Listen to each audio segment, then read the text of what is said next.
Buhay pa ba kayo? Ang saya, no? Ang saya-saya dito sa Pilipinas, saya-saya ng mga balita.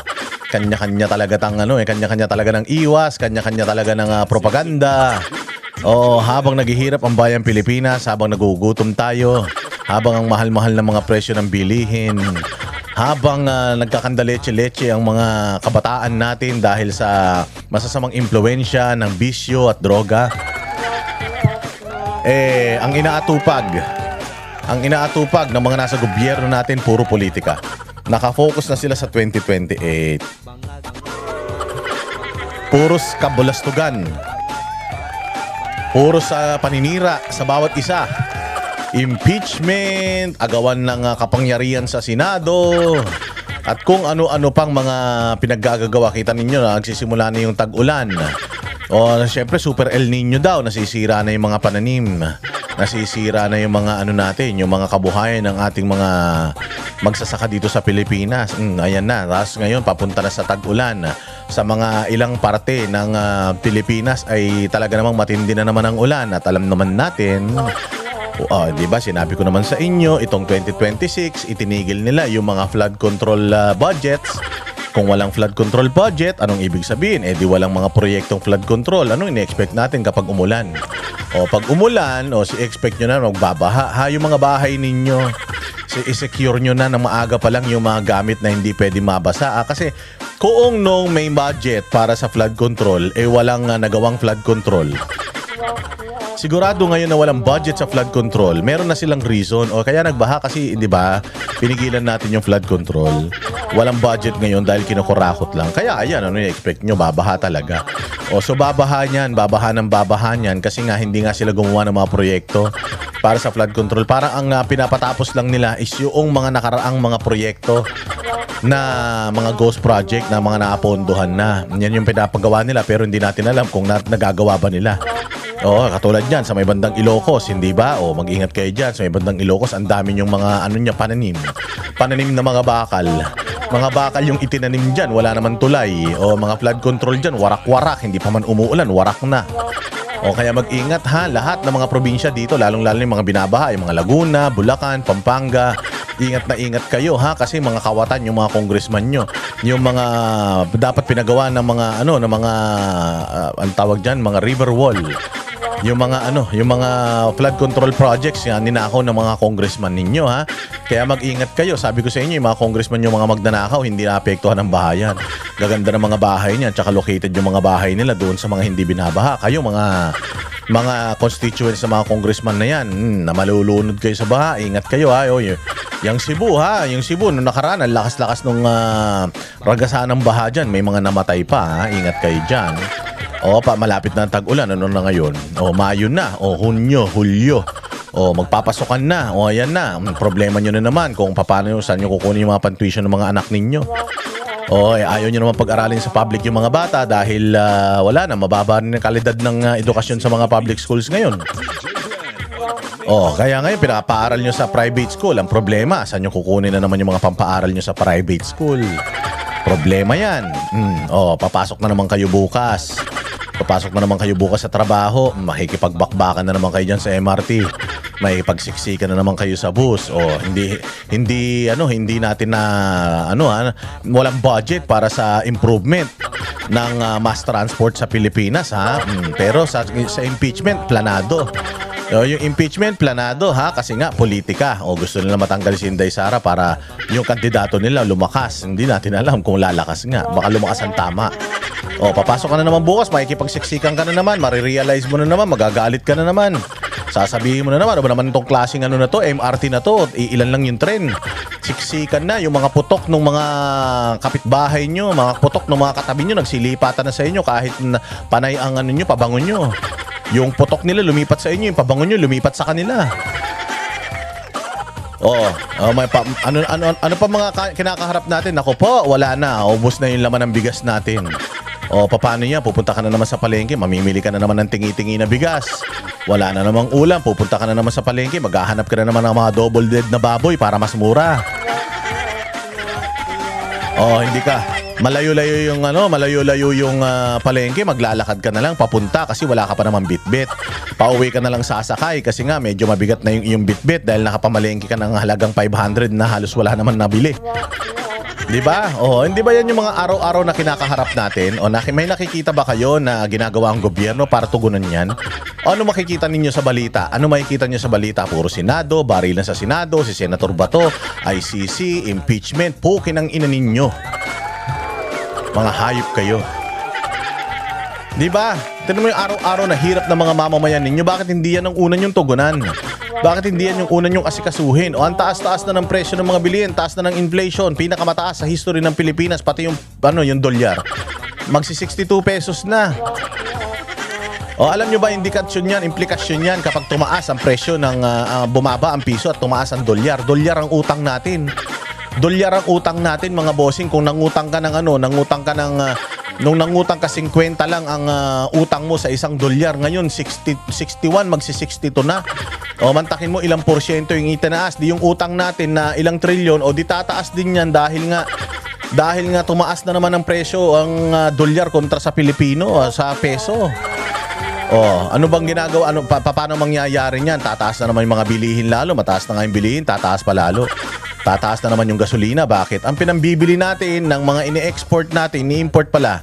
Lahat ng mga ini-import natin sa labas, papunta rito sa loob, dolyar ang binabayad natin dyan. Kung nabili ng mahal yan dahil dolyar ang binayad natin dyan, kung masyadong mataas, maraming piso ang nagamit para maidala dito yung produkto na yan, kanino ipapasa yan? Sa inyo. Sa inyong mga consumer. Kung dati nabibili nyo yung toothpaste, kung dati nabibili niyo yung shampoo ng halagang ganito lang, nako madadagdagan na naman yan, pasanin na naman ng taong bayan yan. O anong ginagawa ng gobyerno? Nga, impeachment, Senator Bato de la Rosa, ICC warrant, agawan ng kaliderato sa Senado, mga putang ina ninyo. O nako po, may sakit ang nanay mo. O may sakit ang nanay mo, dadalhin natin ngayon yan sa ospital, patay tayo dyan. Hindi matanggap-tanggap sa ospital ang nanay mo. Dahil sa pagpunta mo pa lang sa pila, wala na, sinasabihan ka na puno na yung ospital. Paano? Ang laki ng inutang sa gobyerno, ninakawan pa yung PhilHealth, hindi man nadagdagan yung mga kama diyan sa ospital. So ngayon, yung mga magulang ninyo, yun na mga matatanda na dapat nasa mga ospital, nagsi-self-medicate kayo sa bahay na lang. Yung mga kailangan ng mga oxygen ng mga matatanda, ang ginagawa natin, bumibili na lang tayo ng mga segunda mano ng mga oxygen tank. O, tapos pinakakargahan na lang natin, tapos nagsi-self-medicate na lang tayo. Tayo na lang nagkakabit ng mga oxygen na ganyan, imagine. O, ngayon, kailangan mo ng di ba? Kailangan mo ng mga maintenance drugs. Nako po. O, wala na ngayon yatang binibigay ng mga libreng maintenance drugs sa mga healthcare center sa mga barangay natin. Dahil kinukurakot din ng mga kapitan. Imagine. Yan yung araw-araw na kinakaharap natin. Yan yung araw-araw na pinoproblema ng bayang Pilipinas. May nakita ka ba ni isa diyan sa mga balitang lumalabas sa mainstream media na ina-address yung mga yan? Nakikita mo ba yung mga reporter na nagtatanong sa mga politiko na ina-address, tinatanong yung mga bagay na yan? Wala. Bakit? O kita mo, yung Congress, nakita mo nag-hearing yung Congress para maibsan ang kahirapan ng buhay natin? Hindi. Ang hearing nila puro Duterte, Sara Duterte, impeachment, mga vlogger. O di ba sa Senado ganun din. O nakita niyo yung mga senador na hearing patungkol sa paano tutugunan yung ganito, yung ganyan. Hirap-hirap ng buhay natin ngayon sa gasolina. O sa kuryente, ang taas-taas ng kuryente natin, grabe, pati tubig natin, ang taas-taas ng tubig natin. O nakikita mo yung mga senador na nag-session patungkol sa mga paano tutugunan yung mga yan. Hindi. Bakit? Kasi busy sila sa pag-aagawan sa kapangyarihan ng mga hudas na yan. O, di ba? Si Tito Soto, nakita mo ba? May ginawa ba si Tito Soto para sa kahirapan? Ang ginawa niya, magbulagaan o magsugod bahay. Feeling nila nakakatulong na sila sa may hirap. Hindi ba? Problema mo na naman. Lalabas ka na naman mamaya. Naku po, papasok ka na naman ng trabaho. Medyo gabi, panggabi ka kasi call center ka. Patay ka niyan. Imbis na sana nakatipid ka, pwede ka na lang sana mag-jeep, tapos maglakad. Pero nakakatakot na ngayon kasi bakit? Naglaypa na naman yung mga masasamang loob.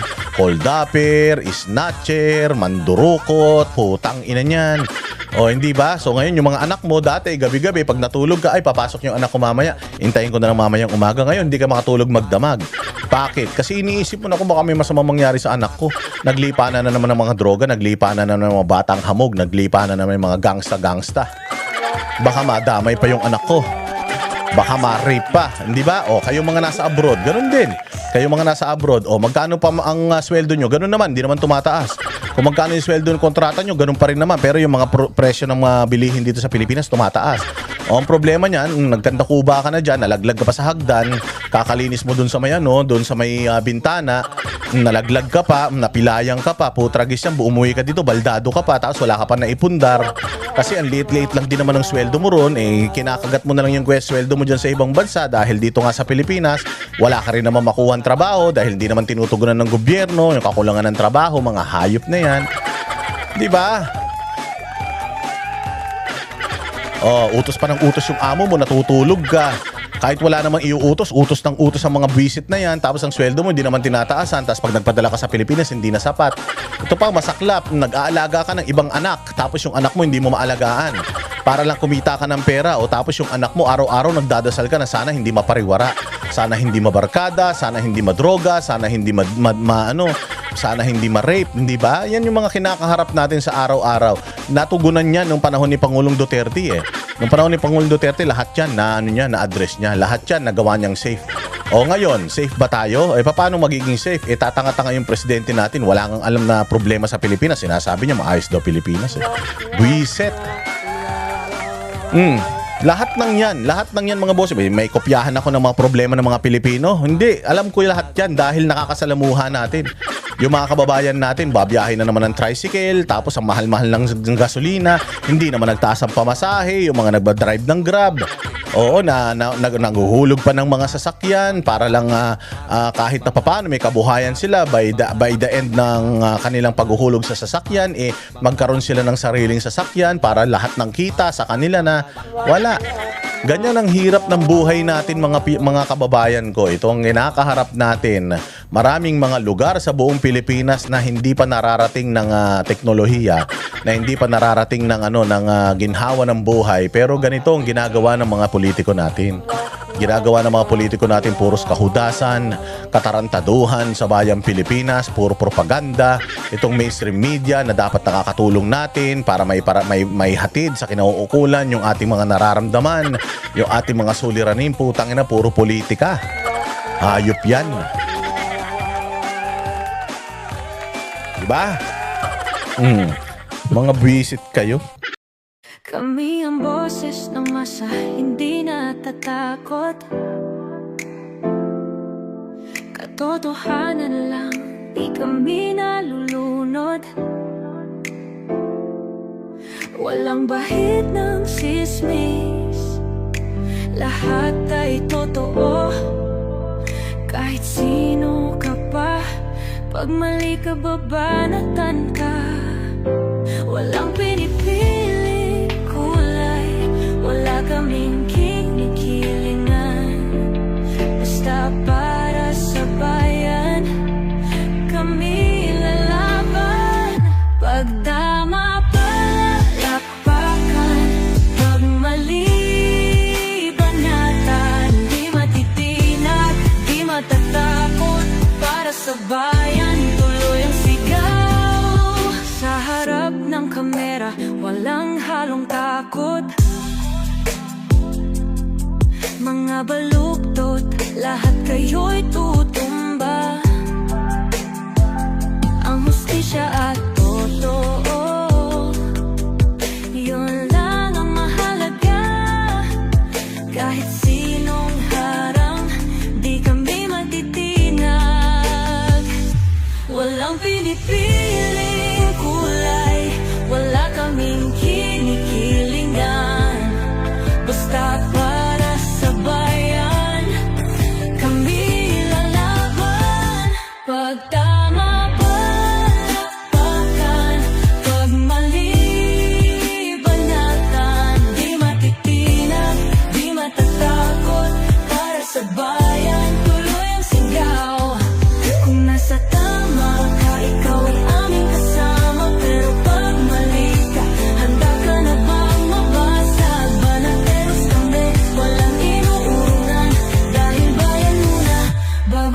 sarili